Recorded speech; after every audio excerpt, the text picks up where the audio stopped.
Good morning, good morning, good morning, everybody. Y'all know who it is. Y'all know the voice. Y'all know the sound. James Bubba Williams, DJ Exclusive, is in the building. Good morning, everybody. Glad to see everybody's bright, smiling faces this morning. Y'all make sure y'all stay tuned, man. Like it or not, it's about to go down. Good morning, y'all.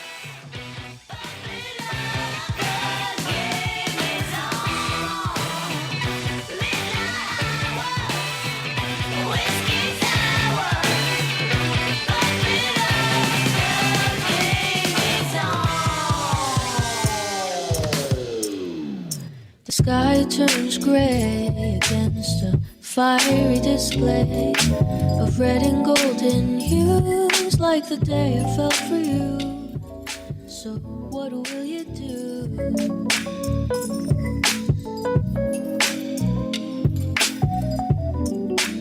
So let me tell y'all what being cozy gets you. Yesterday, my wife completed a 36-week bodybuilding program. It's a baby girl, 8 pounds, 2 ounces. That's what happens when you get cozy. Y'all better stay away and wrap it up. Good morning, everybody. Make sure you stay tuned. Like it or not, we start up next. Good morning, y'all.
So my partner told me I've grown as a person.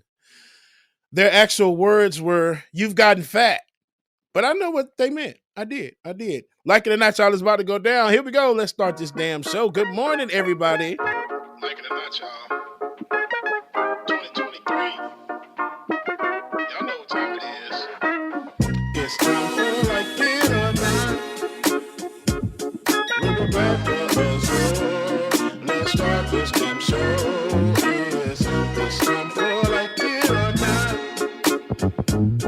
With Rebecca Azor. Let's start this damn show. Like it or not. Rebecca Azor is in the house. You know she got a funny story to tell. Talking politics, culture, or real life ish. I live in life in the ATL. Benjamin, yeah, that's my man. He's always coming up with the master plan. Politics scheming, not trying to find the meaning of life. And while the feds keeps us in strife. I'm your DJ. I really don't need no introduction right now, but you know what? I stay dropping them jams. Y'all know who I am. Good hope, dad jokes, culture-ish, politics. What you're hearing right now was the culmination of all of this. I started out with the mic in my hand, and I graduated to a plethora of fans. I love bringing joy to the people. It makes me feel great, makes me feel regal. I do what I do for you. 8 p.m. Friday, you know how we do. Let's go. It's time for Like It or Not. With Rebecca Azor. Let's start this damn show. It's time for Like It or Not. With Rebecca Azor. Let's start this damn show.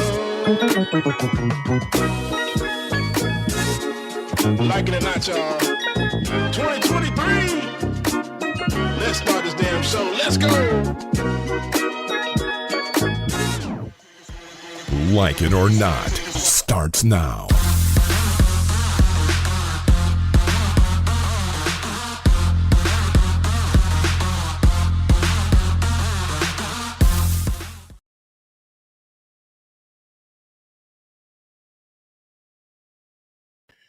Good morning, good morning, good morning. Good morning. one Saturday morning. Welcome to Like It or Arnell Not, but we're free to tell Percival. the truth.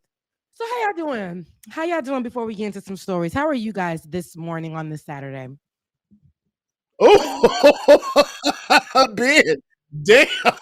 Mm. That says a whole lot Mm. right there. That says a lot. What's it giving? What's it giving this morning, Ben? What's it giving?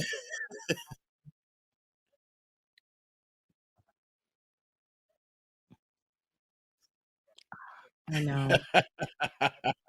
Now imagine having to put on a brow, having to do your hair.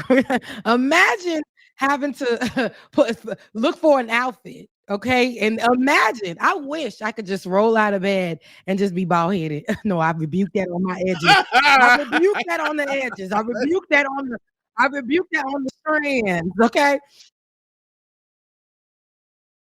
But imagine, so I Black women.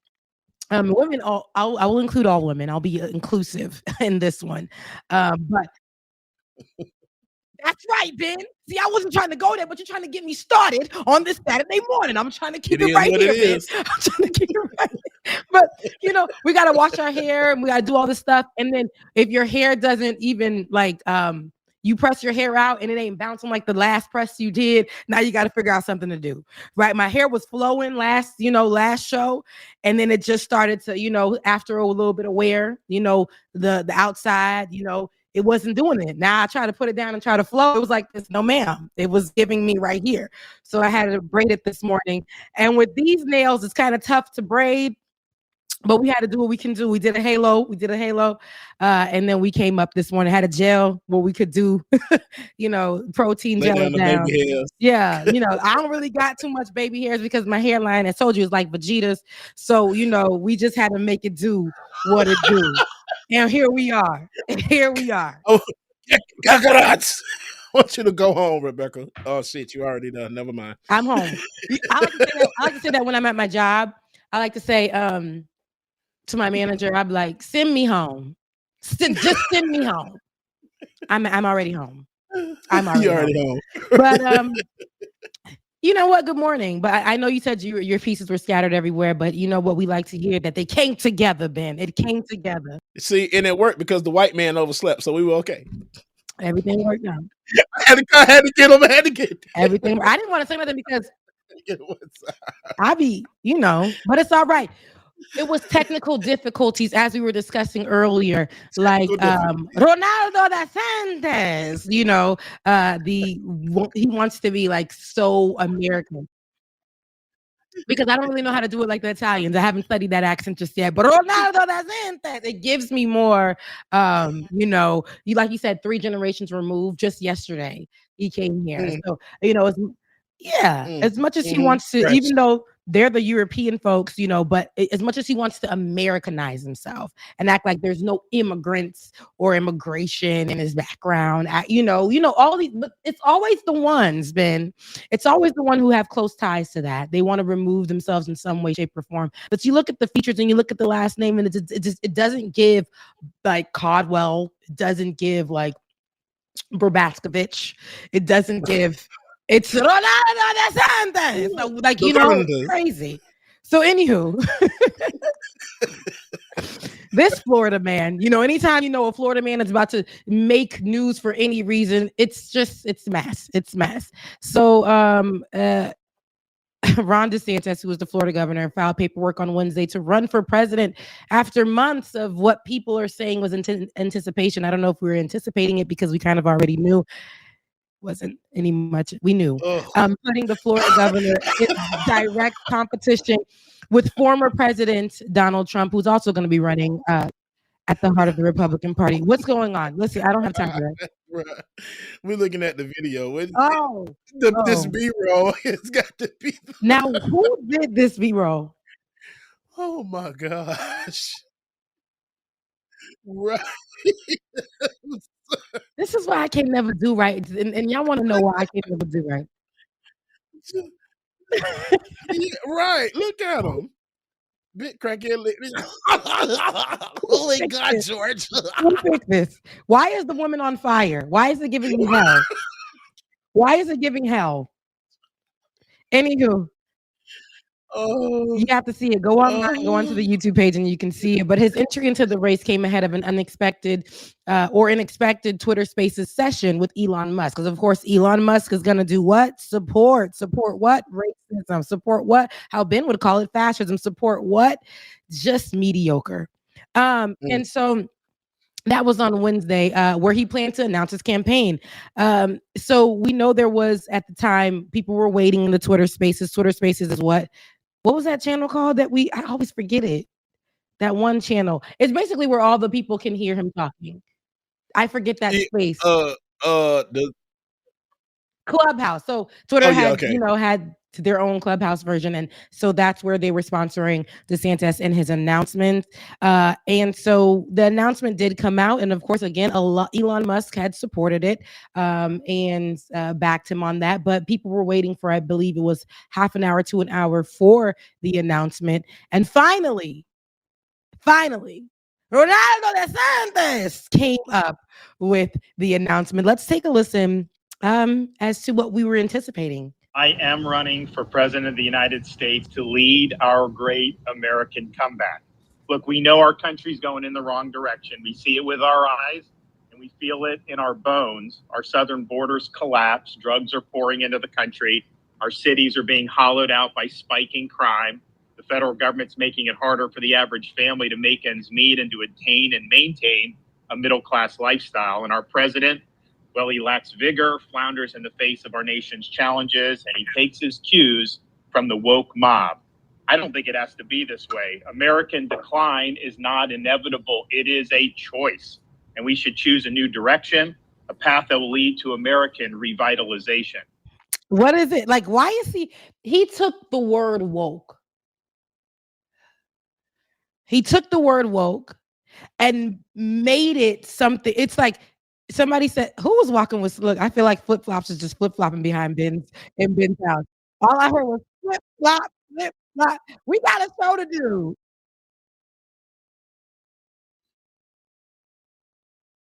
It gave me, she's in a cute bonnet or a cute satin wrap with her house clothes on. And tell Jay to come on in here.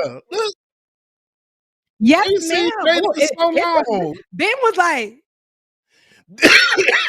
you saw Rebecca. Ben was like, damn, who that is? Ben was like, no, am I on here? Babe, okay. We got about five. Okay, like, babe, what's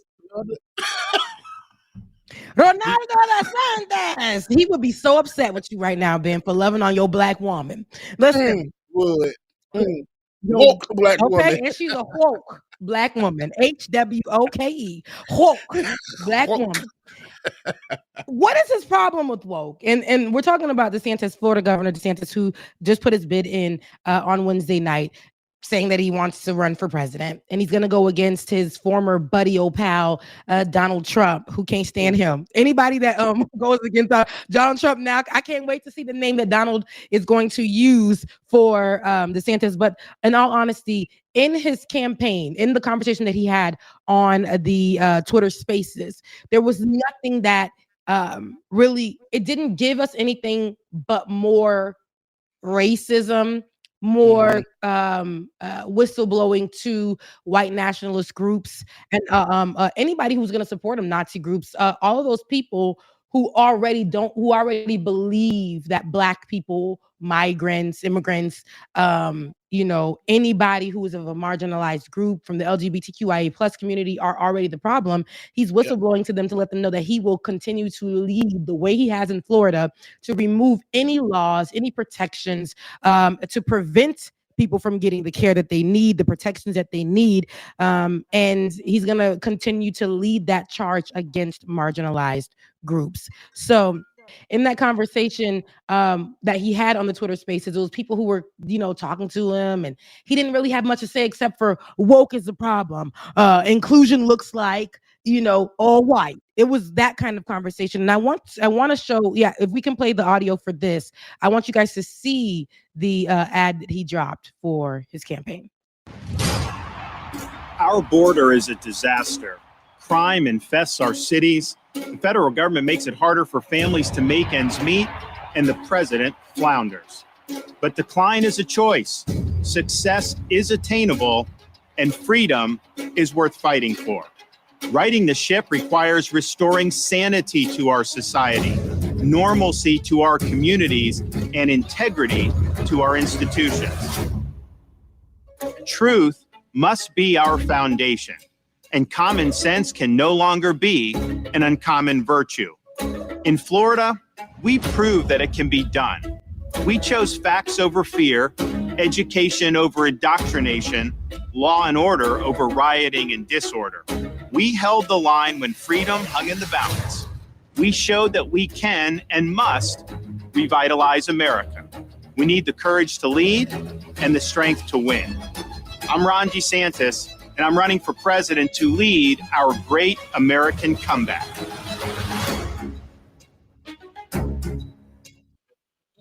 Oh, D.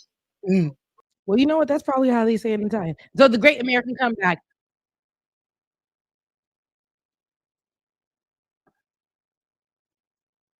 Years.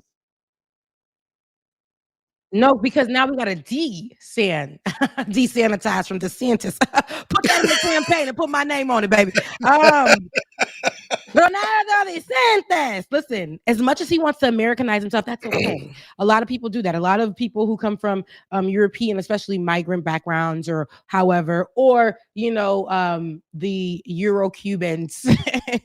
I will vote for Donald Trump. Remember that? Remember that? Remember Trump make America great again? What did what was his DeSantis just now? It was Bring America. It was something similar. It was just Revitalize America. it was a remix. It was a like your skincare or something. What they can never give us anything original. It's never going to be original. They pull from each other. Their minds are very small to the point where the only thing that they can do to win is be racist, is give racist talking points, is put out racist possible laws that they want to push, show the effectiveness of what they have. Like, dang, how many hard ERs did we round up during this time? Look at the stats. Look what I can do in your state. And this is what he is. Why would we want this when we already seen what it looks like to have somebody like that out loud? Because we got former presidents who probably have the same views and things like that. But, those bipartisan talking points are good. But with Ron DeSantis and Donald Trump, we've already seen what Donald Trump can do out loud for free as a businessman, move that, market it towards social media, push and build and bring in his audience of all age groups, and start to lead the next generation of racists and white nationalists, and people who go against marginalized groups, period, who say that the issue is not guns, but it is the drag queens, who do whatever they're doing whenever they want to do and don't bother no damn body. But the issue is drag queens that are causing our kids to be murdered every single day, not the guns that we believe so much about, that we put more love into, that we allow laws to be very lenient for, that we do not check people's mental health about, that we sometimes just allow guns to pass through our states border to border. But it's about the border, but it's not about that part of it. It's about the immigrants or the migrants who are coming for asylum on the border. That's the true issue. You see, this is what will be leadership in America. And Ron wants to show how he can continue that type of abuse. Right? He wants to continue. He wants to show how he can continue that type of control and move forward and build up, like I said, the next generation of little Nazis. And so that's what we will get as president. And I do not see it. Once we saw what we had before with Donald Trump, I believe that Ron DeSantis is going to try to do it. He's going to try to take it a step further, with the mediocreness, but that's just enough for the Republican Party. Yeah, I thought you was about to say Lil Nas X. I'm like, why are we Lil Nas X? Oh, no, Lil Nas. Oh, okay, cool. Now what he got to do with it? It sound like you sound like you was about to say Lil Nas X. You was Lil Nazis.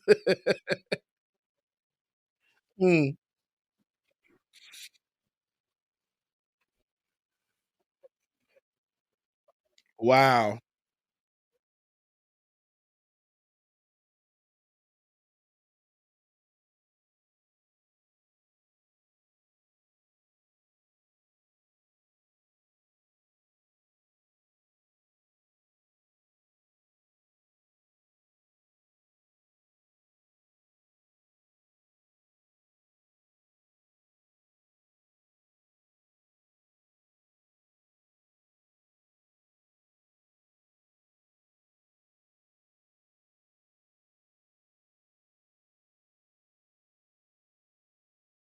That say it all right there. Hmm. That say it all right That's there. it. It's all in the Is this your king? Is Is this this your king? Ronaldo DeSantis? Is this It your ain't my king? king. Because look, if we're looking at Nazis outside in Florida who are calling it now DeSantis, whatever he wants to pronounce his name as, if we're looking at these places in Florida already and how it's now going to be renamed, you guys think that it don't take nothing for social media to just run with it. DeSantis County will now be changed to DeSantis. Does that say county or country? It says country. DeSantis country. Yeah. Now, exactly. You see how I thought I said a county and I said it ain't going to take nothing for it to be changed to country, but they already one up me and they already at country. As I drove down yesterday, I came from a doctor's appointment and I was driving down. I said, I'm going to just take the back roads, the scenic route. So beautiful. So great. Horses. I saw a white horse running in the wind. The mane was just flowing. And I said, that will make such good braiding hair. And as I watched and I came down and I just kept looking at the greenery, I said to myself, goodness, I'm pretty sure I'm going to find, because there were these little shack homes that give me, it was like my ancestors were whispering, go. I'm like, I just want to be, I just need to be. But honey, as I continue to get further down, I saw still Trump 2024 signs with old Trump 2020 signs that they never removed. So it was like there in their yards, and one was tattered, but they made sure they kept the tattered one there and the fresh one here. Then it was Go Brandons on stuff. And it was just like, that's all you seen riding down. People were very supportive. And it's just a few miles from where I live. And people were very supportive of that. I didn't see a face that looked like me at all. I'm at the stop sign and I'm like locking my doors. I'm listening to immigrant music. I'm listening. And I had it on loud. Let me tell you should have turned on the top 40. I ain't never, not me turning it down. Because I said, yes, I sure did. Because all you heard was like just the big old like compa. And then I was like, okay, this is just a breakdown. Then they started, it was straight compa over there, like just in Creole words. And I'm like, they started looking at me. One guy sitting outside of his F-150. I kid you not. I should have recorded it. That's what he said. I looked over. What the hell is she listening to? But at a gas station, he puts his head up and just stares at me. And he has like a toothpick and he has his leg crossed over. What is he doing? Oh, wow. I'm like, let me get out of here. I was on the phone with someone. I called somebody at the light and I was on the phone with them because I was like, hey, I'm in this little place. I done turned down my music. I let them know I turned down my music. They was like, girl, you better come on and get out of there. You better come on and get out of there. And I said this in the end of one of my videos. It's always a good time to drive away from Atlanta, but it's always a good time to drive away from the outskirts of Atlanta as well, sundown towns. Because that's what it gave. And when Ronaldo DeSantis, when he comes out there and he makes these points in his conversation or his campaign bid about being president, about what makes him great, and it's about defunding or removing wokeness from schools. What does that look like?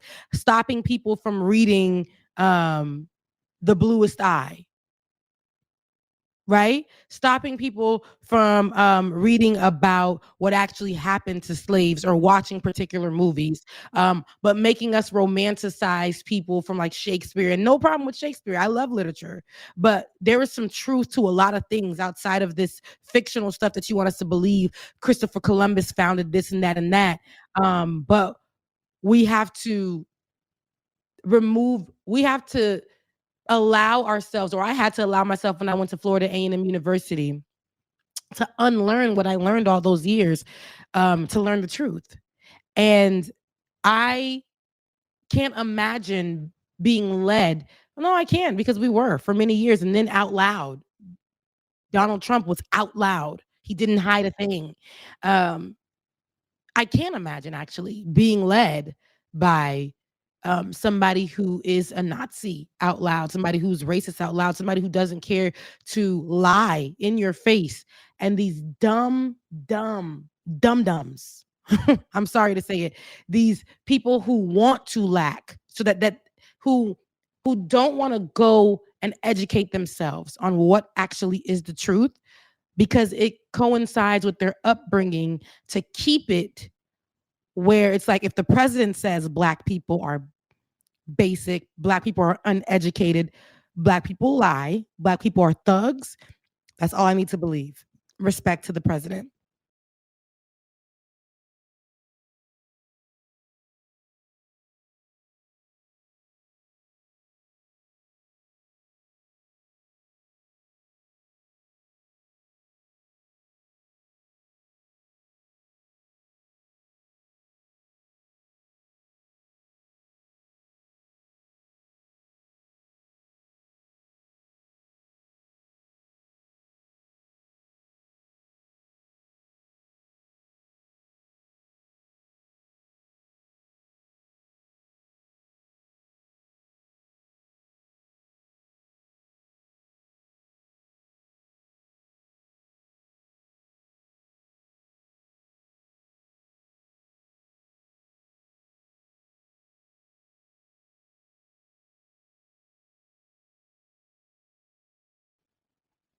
Mhm. Yes. And if we look more into it though, if we like watch how Ron has been trying to grow himself, like from remember when they said that, and I just want to show you how both parties it's literally mediocre. They will accept mediocre stuff that the leader is supposed to do. They will accept stuff that the leader is supposed to do. Remember back in New York when they were like, "Oh, this is so presidential." How Cuomo is taking care of his country. He's going to be president. He's going to be president, right? In Florida. Well, Ron, all he had to say was ER. Oh, how presidential is that? How presidential is that? He's been building this. He knew once he stepped into the pile of feces that is the Republican Party and cover himself up with that and now start to walk all stank all through the United States, all up and through Florida. He knew that would now propel him into everywhere he needed to be to become president. It was mediocre. It was literally nothing. It was below nothing. And to have the endorsement of a man who also has the same talking points in a place that he controls, which is Twitter, with Twitter went from being very inclusive, saying that we understand the anxiety and fear that it may build in you. I'm talking about during COVID-19, so you guys can stay home indefinitely if you feel like it. We will not fire you. We will cover you. We'll make sure we protect you guys. We heard you guys say this in the Twitter spaces about X, Y, and Z. So now we will create, because Black Twitter is a very powerful place, we will create a space for you to show our diversity and inclusion here at the company. So many changes were made, right? And then what was undone? Who undone it? Who came in to say that everything about the wokeness, to fire the whole department that actually was what Twitter was built on, the backs of Black tweets? That's who endorsed Ronald DeSantis. And Ronald DeSantis is doing the same thing, but in his state that he wants to do in the whole United States. And that is to undo a lot of the forward movement. It may not be big forward movement, but a lot of the forward movement for marginalized communities. Yep. Absolutely. Mm-hmm.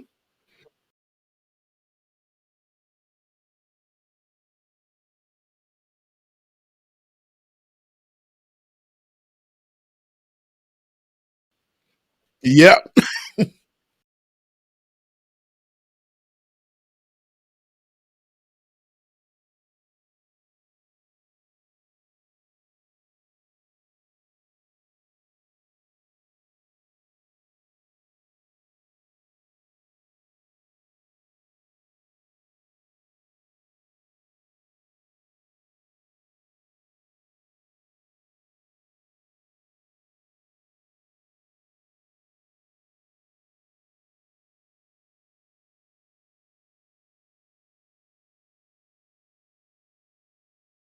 Mm. Honey. Wait till Juneteenth. I don't know what's about to listen. Juneteenth is gonna have this place ablaze. We're not gonna have listen, we were upset about watermelon. Remember watermelon candles? We were upset about IKEA. The whole fried chicken now. meal, See, if fried I ain't chicken gonna faux pas. I told y'all in secret I like to eat cranberry chicken salad croissant sandwiches from Publix, and I can tell y'all in secret because it's a safe space over here for Black folks. I may have passed by judging them at IKEA and got me a plate of chicken. Was it at least good in season? No, I didn't do that. Oh, okay. I don't eat outside food from places like that, but I'm saying, you know what I mean? Like, hey, and IKEA, I mean, hey, it's Swedish, and I've ate some of their food before. hey. It's pretty good, right? The ice cream, the hot dogs are good, you know. But if somebody asks me, I'm gonna say IKEA needs to go to hell. Right to hell. IKEA needs to go to hell with all the. But yes, cranberries are not. If we can give me a little asterisk there, cranberries are not raisin. So if you guys can just cranberry, try it. Chicken salad over there at Publix. Publix, cut the check. Their cranberry croissant sandwich. Just try it. Yeah, I've had that one. It's amazing. Not gonna lie to you. It does something to the palate. It's bursting with flavors. Just try it. Just try it. All right. Next story. I know we went off of we started the show. There were technical difficulties similar to Ronald DeSantis' technical difficulties for when he mentioned his campaign bid. On a serious note, what he's doing can be very dangerous because we are already in danger. Absolutely. And I love to make sure I mention Black folks because Black folks are definitely in danger. I say that because so many stories are coming out, so many children dying, so many people being shot down. They want us to forget about George Floyd. The anniversary of that was just a few days ago. Yeah. And for us to continuously have to be fighting for ourselves, for them to undo things that we have ancestors who didn't know they would see this day but still tried for. It's that's why it's scary for more leadership after Donald Trump to look like Ron DeSantis, because no one is protected. Just a few days ago, I know, Ben, you covered this as well. An 11-year-old boy, a Mississippi boy, was shot by responding police officers after calling 911.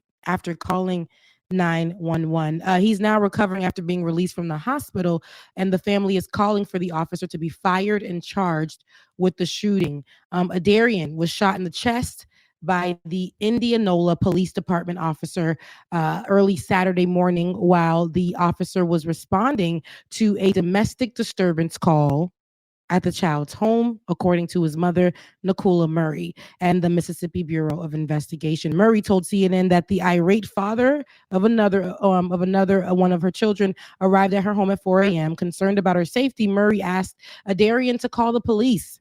Murry said the officer who arrived at the home had his gun drawn at the front door and asked those inside to come outside with their hands up. And Murry said her son was shot coming around the corner of a hallway into the living room. She said once he came from around the corner, he got shot. I cannot grasp why. The same cop that told him to come out of the house, Aderrien, did, and he got shot. Why did he shoot me? Why did I do wrong? She said. Aderrien asked that. The baby asked that. Why did he shoot me? What did I do wrong? Why did he shoot me? What did I do wrong? David, let's take a look at some of the developing information. We are demanding justice. An 11-year-old Black boy in the city of Indianola came within an inch of losing his life. He had done nothing wrong and everything right. His mother asked for him to call the police and call his grandmother when she felt threatened by a man in her home at 4 o'clock in the morning, and that's what he did. He called his grandmother to come to his mother's rescue. The police came there and escalated the situation. When the boy called the police and dispatcher, he told the dispatcher that the man was unarmed. He did not have a gun. Okay, so that is her legal representation during a press conference, and who was just breaking down what happened. But I want you guys to hear from before we get into the conversation. David, grab that next clip. I want you guys to hear what exactly happened to that baby from that one gunshot. As he's recovering, I want you to hear what was affected on the baby, the 11-year-old boy, Aderrien. After Aderrien Murry was shot in the chest by police, he asked his mother, "What did I do wrong? Why did I get shot?" And according to his mother, Nikayla Murry, all of this unfolded at 4 a.m. on Saturday when she says the father of another one of her children showed up at her home at 4 in the morning, irate. She was scared for her safety, so she snuck a cell phone to Aderrien to tell him to call 911. He did. And she says when the officer showed up at her home, he had his gun drawn already. He asked everyone to get out of the home. And that's when Aderrien came from around the corner of a hallway into the living room. And she says that police officer opened fire once, shooting him in the chest. Aderrien was put on a ventilator at the ICU at the University Medical Center in Jackson, Mississippi, about 100 miles away. This all unfolded in a predominantly Black area of the Mississippi Delta, a very impoverished community. He suffered a lacerated liver, fractured lungs, and developed a collapsed lung and fractured ribs, as well as a lacerated liver. All of this, Caitlin, was reportedly caught on police body camera, though that has not been released. This is important information to that I want you guys to really catch, because he suffered all of those things. Yep. Just because he called to make sure his mom would be taken care of. She had to sneak him. She was clearly in danger. She had to sneak him a cell phone. And he thought coming around the corner, because the cop asked everybody to come out the house. What did the cop see that made him shoot first? Don't answer that, because I know it was skin color. Even representation in the follow-up of the story said that there was the police department said there was no way you could mistaken that little boy for an adult. And so I say that to say this is how dangerous. These are the leaders and the police officers and the doctors and the lawyers and the representation. Like, this police officer went out there, looked at this Black baby and said he is the problem, although this Black baby was the one who made the phone call to get their mother to safety. The person, which was the man who was starting the issues in the household, wasn't even arrested. The officer himself was placed on, I believe it was administrative leave, paid leave. Yeah, of course. But the biggest part of this is that gunshot where that baby could have lost his life. Aderrien was asking, what did he do? What was the problem? Do you see all those things that he's suffering as he's recovering from the hospital? But imagine laying there and the mother is trying to console her baby and the baby's asking, what did I do wrong? I did what you told me to do. What did I do wrong? And there's police camera available that has not become public. Police video is available that has not become public. Of course. And Roller just said something. He said that that's police training that did that. I don't think that's training. That's I really think that's personal. That's the shit that peace cops be doing. I don't think that's training. These are cops just going off of what the hell they want to do, because they already told them when they called in there was no gun. So why are you going in guns drawn already? That's just like the other cops. Is it in Memphis? The ones that killed the other guy. Y'all doing stuff just because y'all want to do it that way. Because y'all think y'all are above the law. Because y'all are the law. Y'all think y'all are above the law. And I know the officer was Black. That has nothing to do with it. Cops are cops. If they're going to go off the script of whatever they were trained on, then that's on them. So still something needs to be held accountable. Exactly.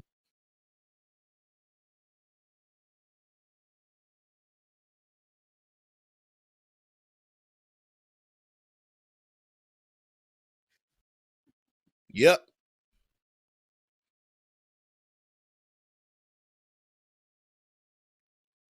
Bruh. Bruh.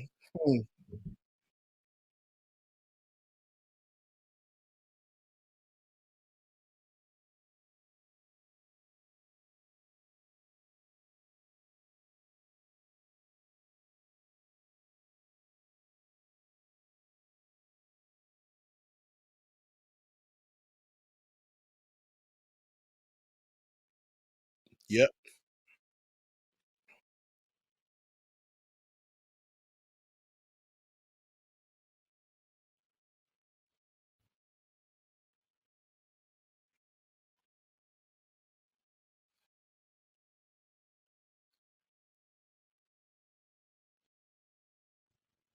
Mm-hmm. A black cop a black man in uniform, cop uniform, they will carry out the duties of the police department. Police department, they their foundation itself, Mm-hmm. with the police, is not for people of color or black and brown communities. It's not to protect, it's to protect the outside from those communities. So when you go into the communities, you always have to go guns drawn. You always have to go high alert. Although when they called in, they made sure to give pertinent information so that when the trained officer, which the mother said, or which one of the people at the press conference described as a trained veteran officer, somebody who been in the game a minute, an OG, somebody who actually understands whether or not, I don't know his age, I don't know the police officer's age, because they will protect that information. Oh yeah. Or what they look like. You just gave me that information. But when people are calling in and you are of a certain color or group that's marginalized, and you're calling into the department to get protection, but instead of giving them what's going on, the other pertinent information is there's no gun, there's no this, there's no that. We're in a black community. All of that has to be given first before you can get protection to know. But they still come. A baby comes around the corner and immediately is shot down. And the first thing that the officers do back in the day, they did not have evidence like video cameras. And we're not talking about onlookers with their videos or anything. We're talking about straight from the chest of the police officer. We're talking about body cam. We're talking about body cam. So it's more than that's the officer that shot him. So it's more than just about him being, it's not about him being black. It's about upholding the foundation, what the police department and what they were founded on. It's going in and seeing a certain group of people, and of course that being target practice, especially with the police officer this old. We know that training that was done back then. Yeah. And especially because y'all see what they said during the interview on CNN. It's in a rural neighborhood, a impoverished neighborhood, meaning a black neighborhood. Okay. They didn't want to say that. So that lets them know, with him going in already getting that call, he was already going in there expecting, oh, it's a bad neighborhood or it's a black neighborhood. Then I need to go in here with my gun drawn. Why you got your gun out? What happened to tasers? They just don't. Are they just there for show?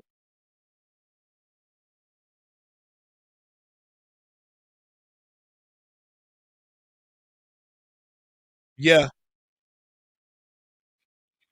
Yeah. Beat me to it, man. Yep.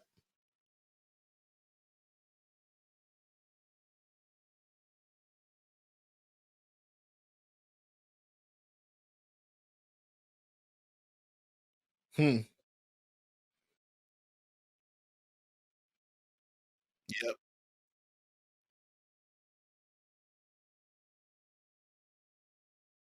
I would love to know, because we haven't heard, and usually they protect the police. What if the police said he made a mistake? What if the police department doesn't want to own up to it? So they're doing what all the police departments want to do. Of And course. so but what if this police officer knows they made a mistake? but they will not allow this person to speak out because there's a type of protocol. So we haven't heard a thing with this police officer. Nothing. So I would love to know. I would love to start hearing more from we hear a lot from the white police always officers when they on leave and stuff. But I want to hear what this particular police officer has today. I'm just really interested. I would love to hear what that conversation would be. Watch it. I was about to say, watch it comes out that he thought that he had, since the cell phone that he was given that he called the police on, watch they say the officer's going to say they thought it was a gun. That's what they're going to justify that.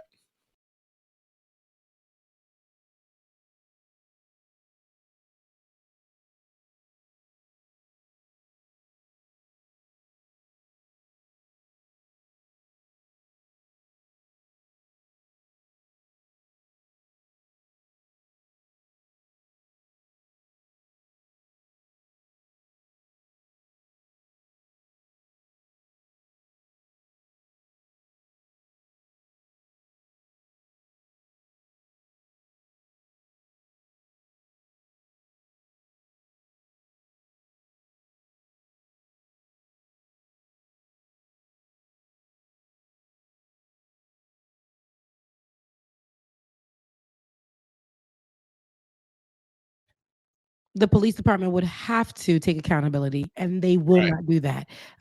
They do not want to take accountability for the mistakes. Or now, imagine this baby boy could have been dead. But I am so grateful that he's here to tell his story. We lost too many children, too many Black people, too many Black men, too many Black women. Injustice. We're tired. I don't care the race of the cop. And I don't care if people say, "Oh my God," because it's really a one-off if we look at the statistics, or if we look at how many stories we've had to go by where the cop was white and shot somebody. But this is just the cop. Cops have like you said, Ben, a thin blue line. They have a fraternity, and it's an order, and it's like we are together no matter what. When you put this uniform on, we're one. But that same cop will shoot his partner when the uniform is off. Because now again, all they see is skin color.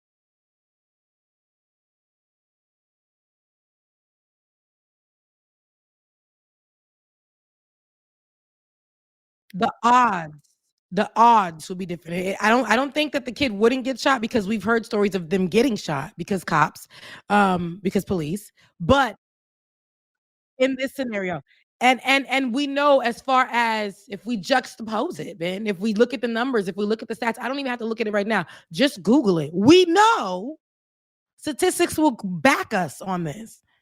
How many times do we have to get on air and discuss this? And the reason I'm pointing this out is because I know the talking points are going to they're going to be what they're going to be. No matter what, they're going to be what they're going to be. And that's going to be people saying, well, it happens to white kids too. Well, the cops are Black. Well, whatever. No, we know these institutions were built already in racism. We know they were built to put us behind bars at any cost, or to shoot like it's target practice at any cost. That's what they were trained to do. And that's on period. We know that.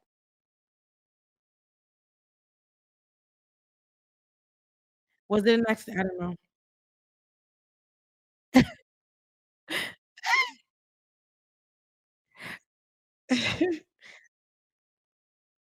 I mean, I am a beach girl. Me too.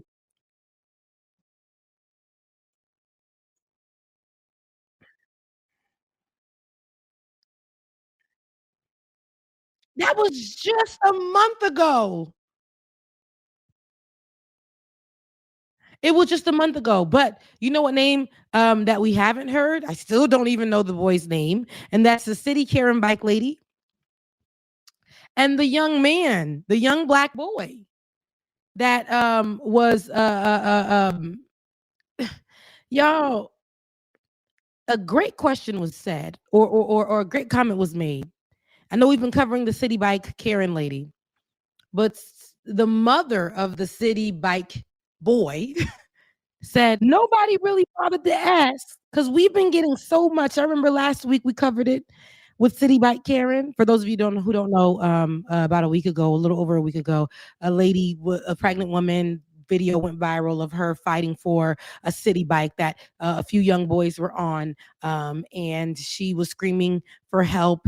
People were telling the young black boy to just give her the bike, unsync his account, and just give her the bike. She was crying, and the tears went away, and she took his phone. This is all on video, and so receipts came out from the lawyer, the representation of the city bike Karen, and said that she indeed did purchase the bike, and people ran with that story. So many news outlets. Mm-hmm.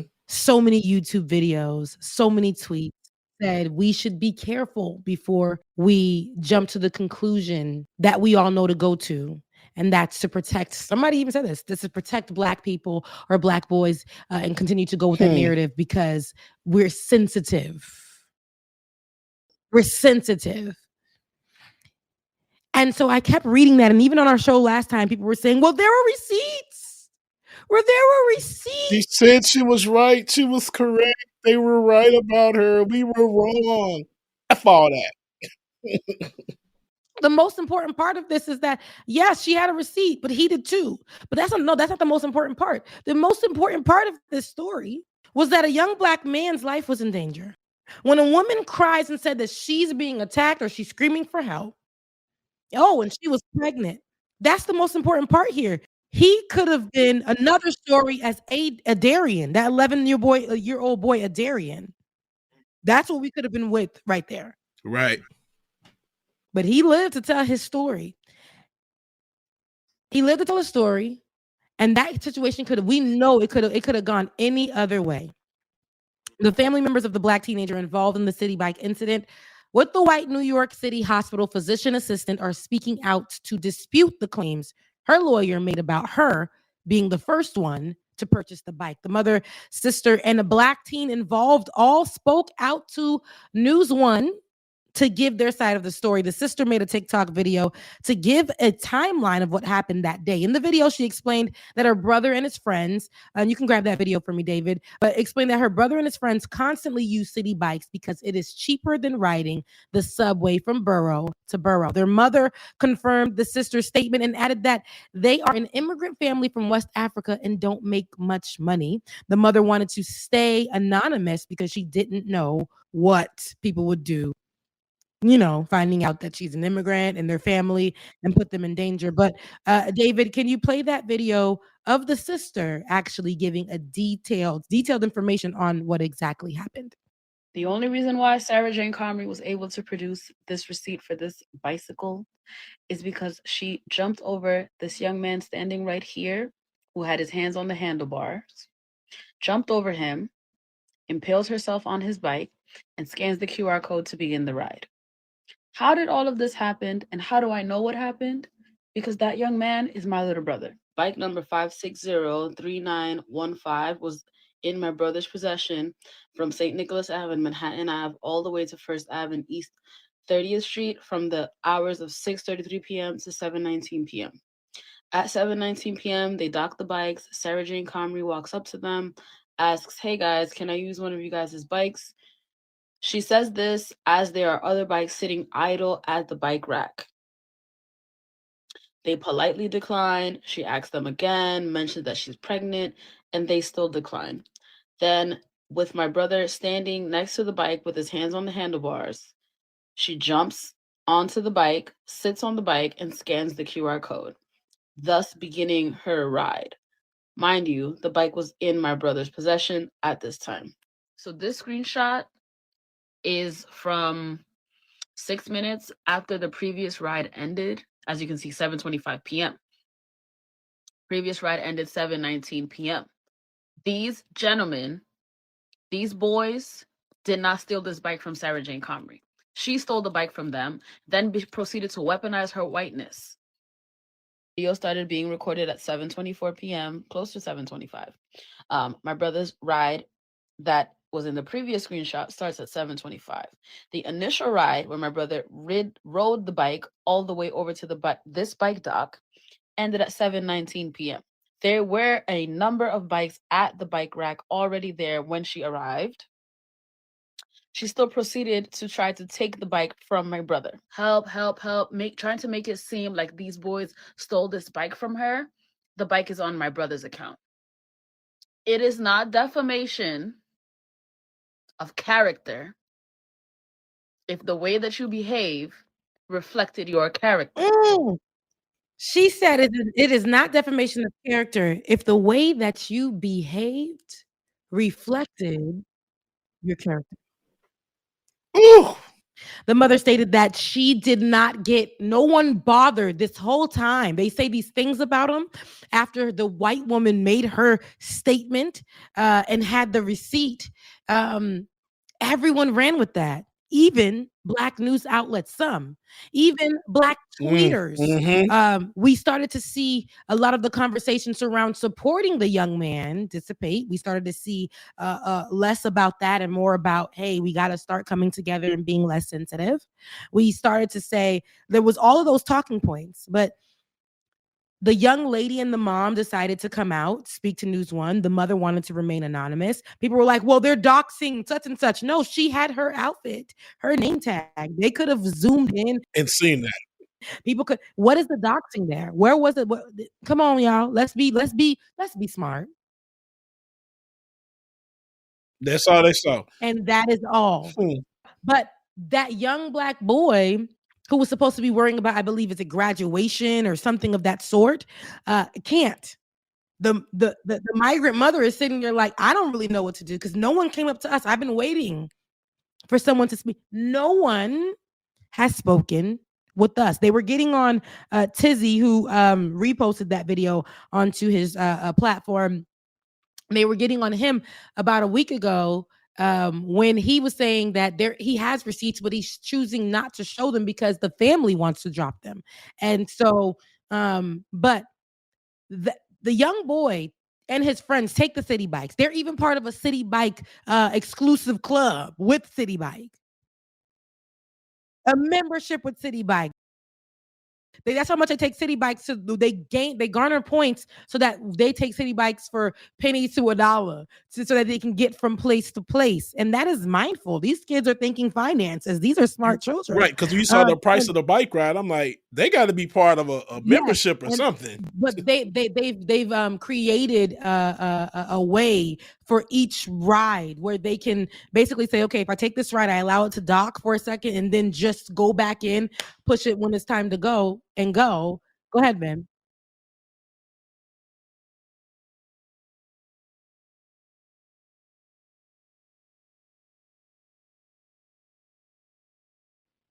Electric, yep.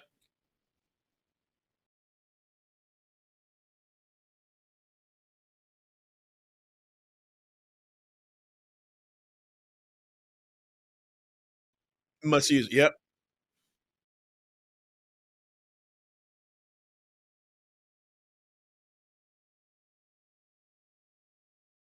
Sick and tired. Not at all.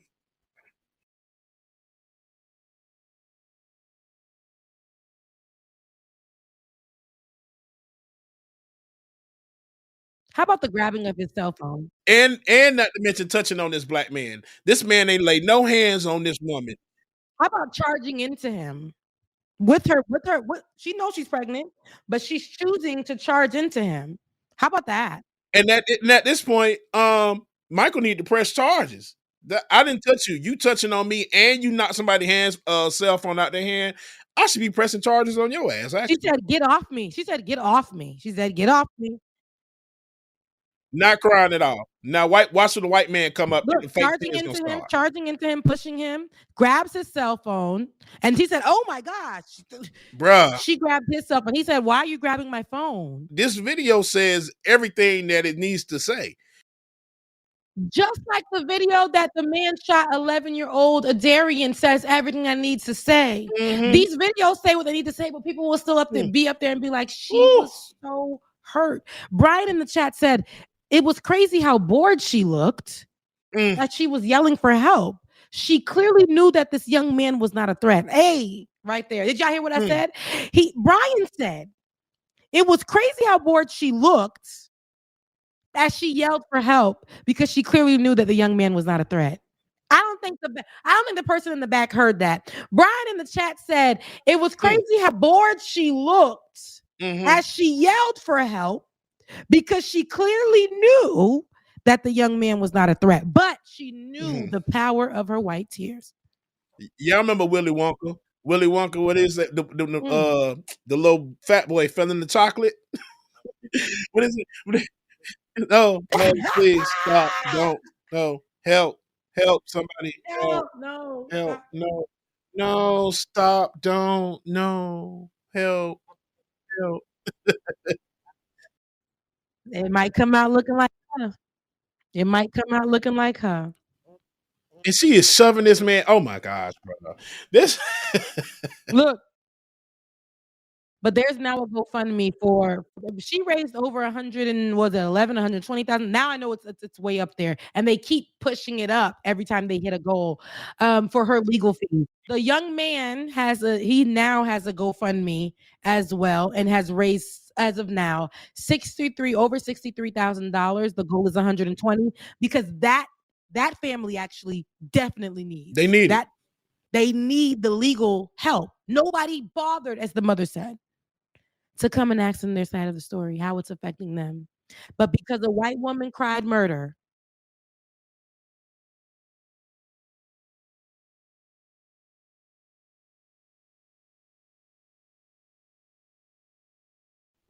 bruh.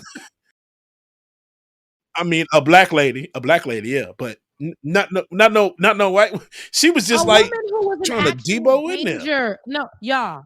A woman who was in actual danger, I can understand. A woman who was in actual, I can get it. But somebody creating that and knowing that she can say she's in danger, just by the color of her skin, be protected. Nobody's gonna ask questions. That's the biggest part of this conversation that we're having. Nobody bothered to ask the young black man any questions.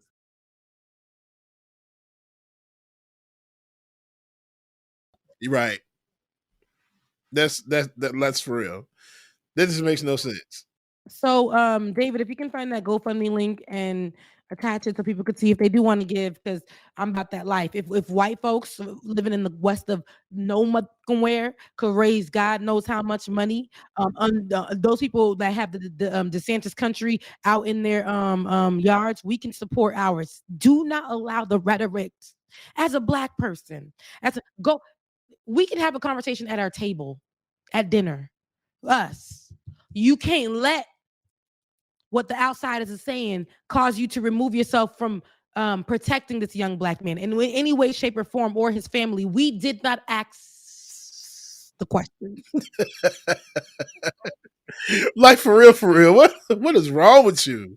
Because we allowed just people to be like, yeah, we allowed Herschel Walkers of New York Times and Herschel Walkers of CNN and Herschel Walkers of all these other bipartisan news outlets, liberal news outlets, to make a comment. These Clarence Thomases of those communities to make a comment, and we ran with it. But the people with power should have went and asked the pertinent questions to the young boy and his family. You know what happens in these times, Ben? When the young queen, you know what happens in this time, Ben? A lot of mothers, when they lose their children in those kind of situations, they have to become activists. Yeah. Yep. In this moment, nobody bothered to ask the questions over there. It's annoying. So that young queen got onto her TikTok and said, I will become a voice for my brother. Amen. I will give the information that I have that no one asks for.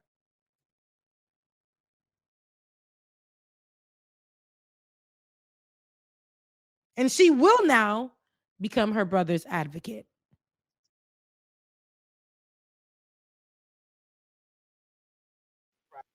Absolutely.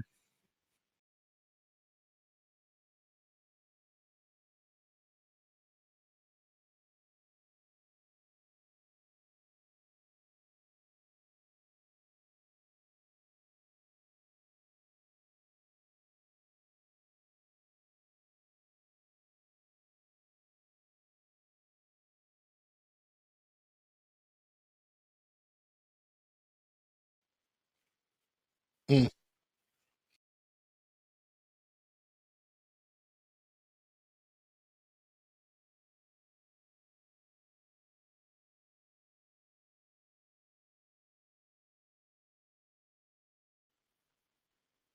Yeah. Yeah. Yeah. Remember, Ben? We got an opportunity to speak with Eric Garner's daughter, Erica Garner. And she was saying on our show, I will never forget it. It's embedded in my brain. We got a chance to interview her some years back.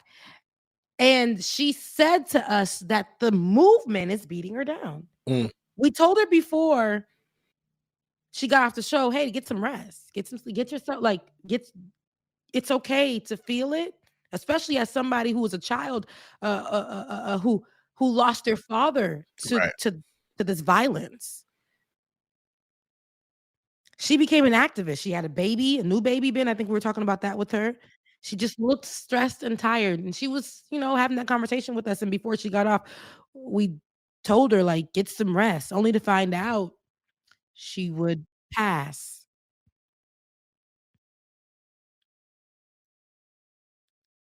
Interviews.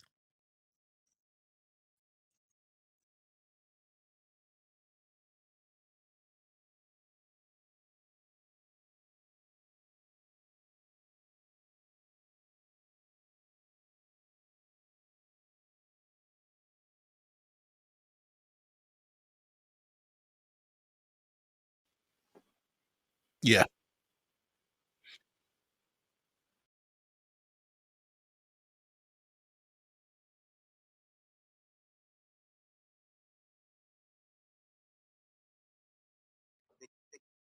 Yep.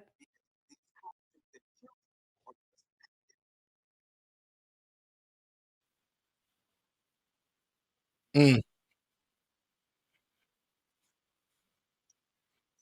Kyle Rittenhouse was not a cop. Hmm. Hmm. All right. So that's where we are with it. I don't want to end it right there. I'm asking, I don't want to look. I don't want to hold you. They say I'm preaching. I'm They preaching is. today.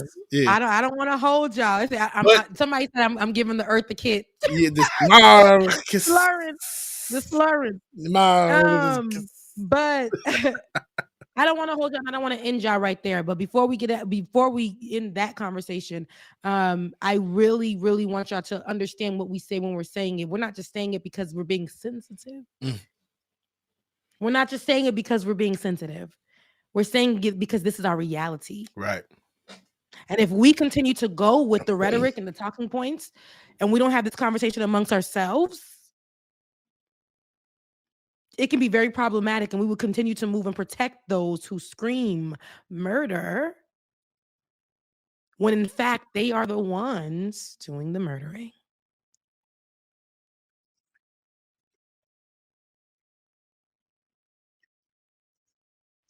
Mhm. Mm. Yeah, she did. It is not defamation of character if the way that you behave reflected your character. We need to get that and cut that and put it on a t-shirt and put her name. Listen, that young man is alive. Thank you. And unfortunately, the family has to now, the mom wants to stay anonymous because it's a migrant family who does not have money. Yeah. She said, we are poor. We are poor. And I do not want to come out and show who I am. But nobody bothered to ask our family anything. And the daughter said, I'm gonna step up because that's what migrant children do. That's what Black children do in America.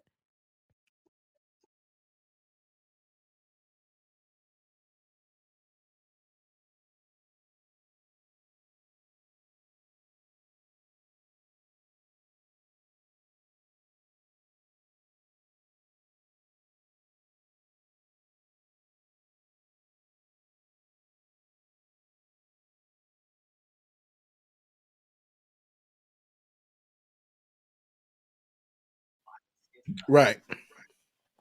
Oh, I'm gone. But before I leave, listen, Tina dead. Tina gone.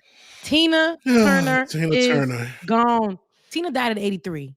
But she lived her life. I know everybody want to, eat the cake anime, but she was so much more than that. Yeah. What she did at 69 on top of a dang in her 60s with no brace holding her on one of those things that hang in the air is ridiculous. Yeah. Nobody ever. No, there's no one ever that could say they could do this. She was look at this. In her 60s. Are you guys looking at this? Ran that platform, child. Like it wasn't nothing. Girl, I was scared. In heels. I'm gonna need to do it in tennis shoes, a little harness thing where I'm connected just in case my little wobbly ass fall over. I'm gonna need all of it. Y'all know my balance bad. No, she did it in heels, but Tina Turner died. She passed away. She lived a full life, and the beginning of her life may not have been the best. Somebody who was poor, out of a small town, and of course had the opportunity to partner with a man, Ike Turner, and get her career to flourish, but also experienced abuse, raised children, and to left that environment and continued on to be the star that she was to influence not only in a certain type of music or a certain type of genre. We know that rock and roll, I mean, arguably so, was created by Black people. Mm-hmm. And she grabbed that and she said, this is my genre. And she made it her own. Tina Turner is somebody that listen, oh, nut bush, you know what I'm saying? Big wheels keep on turning. In the city. Keep on burning. Like all of that. We know that. We know it. Night and day. Come on now. I am at my like that's where you gotta be with the voice. Okay? Her arms were like her arms, her legs. Muscular. Only Angela Bassett. Nobody else. Only Angela. Because who? Because who? Angela did what she needed to do and did what she needed to do and do what she needed to do. And that's it. Tina said nobody else. Tina said, you can sit here and study me, little girl. Right. Every single part. Come here, baby. Come here, study me, baby. It is not going to be a Beyonce. She said, it is not. Look at this. Look at it. Looks like this. This is live. This right here is live right here. But there is no way that the girls can't do this no more. The girls can't emulate this. No, they tried, but it looks like the video was sped up. But this is live. No, it's not. No, this is live. Right. I will say now, her and Beyonce got on stage and killed it together at one of them performances. And Beyonce idolized Tina Turner. So, for that, but her and Tina got up there and killed it on that show. I forgot they what did it a few times. But I saw the performance you're talking about, and I'm gonna just say this: not even Beyonce could have held the energy that Tina was giving right next to her. Not even Beyonce. It was like Tina just had this. It's no one can emulate. It's just ridiculous. She just has this fire in her that is her own. And yeah, it's crazy. But shouts out to Tina, man. I watched her. I was talking to my best friend after maybe like a year ago, they had her special come out on HBO Max. And I said, oh, she about to pass. I know that she's in control of what comes out about her, at least those things.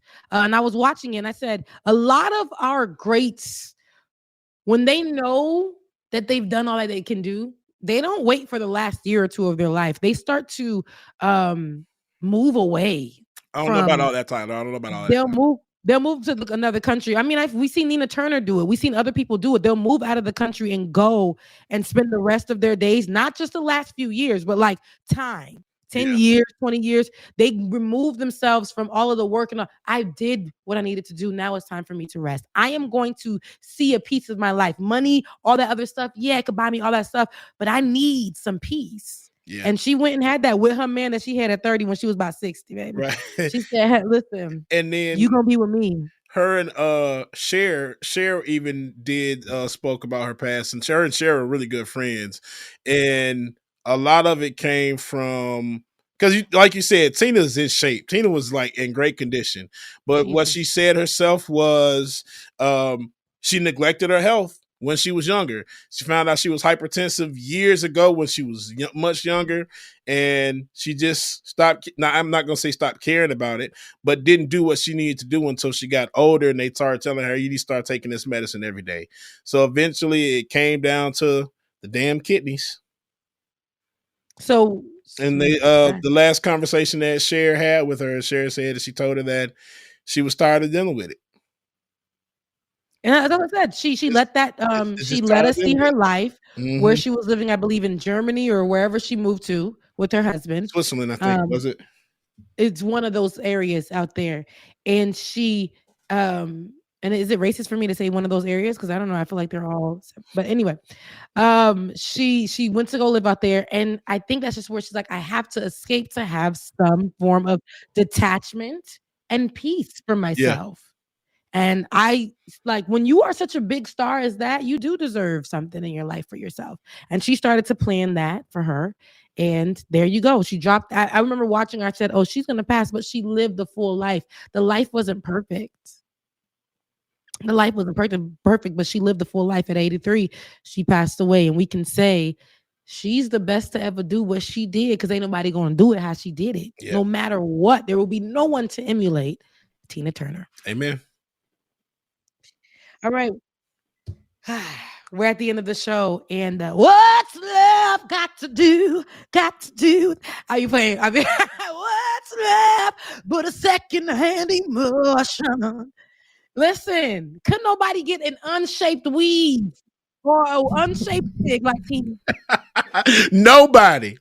Could nobody? Nobody.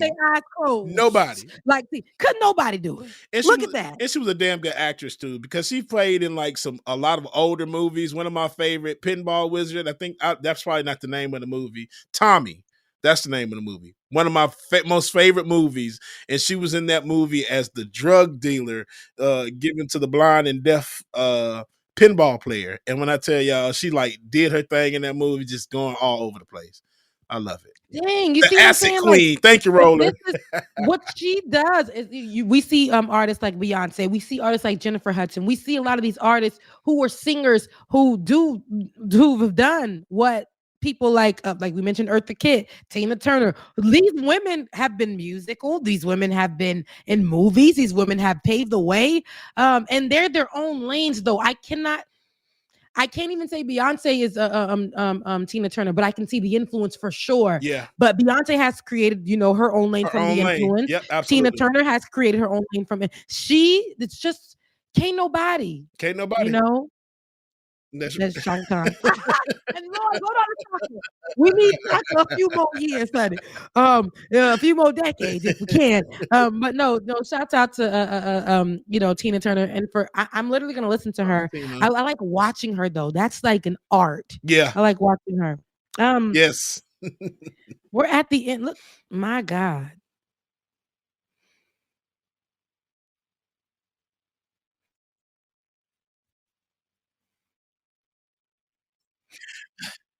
Damn it, Ben.